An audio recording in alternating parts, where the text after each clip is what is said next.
Et notre invité politique ce matin, c'est Stéphane Le Foll. Bonjour. Bonjour. Merci d'être avec nous. Vous êtes maire du Mans, président de Le Mans Métropole. Emmanuel Macron qui a appelé les parlementaires de la majorité à être sans tabou sur la question de l'immigration. Il a dit les bourgeois n'ont pas de problème avec l'immigration. Ils ne la croisent pas. Ce sont les classes populaires qui vivent avec. Qu'en pensez-vous? Oui, je suis très surpris que ça soit sur la question de l'immigration que Emmanuel Macron s'aperçoive qu'il y a une différence entre les bourgeois et les classes populaires, parce que pour l'ISF, il n'y avait pas de problème. Bon, attention sur ces débats.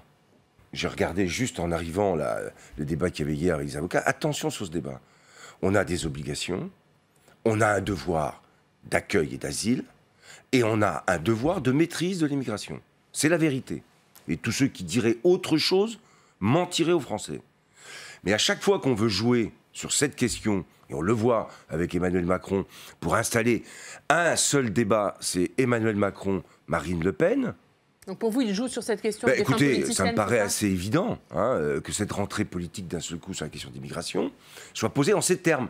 C'est pas le problème de la maîtrise, moi, qui me questionne. Parce que si on ne maîtrise pas les flux migratoires, de toute façon, on n'arrive pas à gérer, dans un pays comme le nôtre, eh bien, ceux qu'on doit accueillir, intégrer et faire en sorte qu'ils participent ensuite au développement, à leur propre développement, à leur installation et au développement du pays. Donc ça ne me pose pas de problème. Mais ce qui me pose un problème, c'est d'en faire un objet politique de rentrée, avec des objectifs où on remet en cause le débat qu'il y avait eu avec la loi Collomb. Ça fait à peine un an. Donc on se demande à chaque fois, en politique, comment être cohérent. Parce qu'au bout du compte, il n'y a que la cohérence dans la durée qui fait que des politiques ont des conséquences positives pour le pays. Et sur ce sujet, Emmanuel Macron manque de cohérence? Écoutez, il y a la loi Collomb, c'était il y a 1 an et demi, c'est ça. Alors on change tout aujourd'hui et on s'aperçoit que ce qu'on a décidé il y a 1 an et demi, c'était pas tout à fait ça. Je me rappelle d'ailleurs aussi qu'Emmanuel Macron, quand Angela Merkel avait accueilli beaucoup de migrants après la guerre en Syrie, avait été plutôt du côté de Angela Merkel. Qu'est-ce qui s'est passé depuis? On va parler d'un autre sujet, Stéphane Le Foll, les pesticides. Hier, à votre place, nous recevions votre prédécesseur au ministère de l'Agriculture, Didier Guillaume. Regardez ce qu'il disait. Le gouvernement n'a jamais fait autant. Les conversions en bio, il y en a eu 6 000 de plus cette année. 10% des agriculteurs aujourd'hui sont en bio. Nous allons aller à 15% de la surface agricole cultivée. Nous en sommes à la moitié, à 7,5%. Donc nous sommes dans notre feuille de route. Nous baissons l'utilisation des pesticides. Nous voulons sortir de la dépendance totale aux pesticides. Voilà. Alors après, on peut toujours nous dire, pour des confrontations politiques, ça ne va pas assez loin, etc.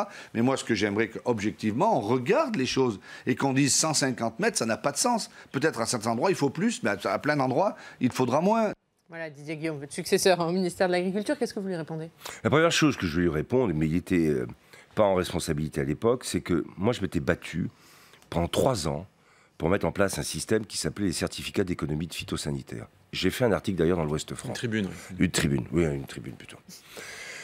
Ces certificats visaient à une baisse de 20% des ventes de produits chimiques et phytosanitaires en 5 ans. Sous réserve, si on n'atteint pas 20%, eh bien, on est sanctionné. 5 € par dose vendue. Par dose vendue. Et je rappelle, 5 €, certains me disaient que ce n'était pas beaucoup, sauf que c'est des millions de doses. C'est beaucoup. C'est des millions de doses. Donc il y avait une sanction. Qu'est-ce qui s'est passé? Ce mécanisme était tellement intéressant que l'Europe avait commencé à regarder si, à l'échelle européenne, il n'aurait pas pu être mis en place. Et Christian Huyck, qui est un chercheur de l'INRA, a écrit un bouquin sur ce mécanisme. Arrive la nouvelle majorité. J'avais été attaqué au Conseil d'État par les industries phytosanitaires, les coopératives, qui ont voulu lutter contre ce mécanisme. Ils ont réussi. J'étais obligé de passer par... Réintroduit avec Dominique Potier, que je salue parce que c'est le seul député qui l'a défendu, le CEPP. Et puis, la nouvelle majorité, elle a mis la sanction à 0. Terminé.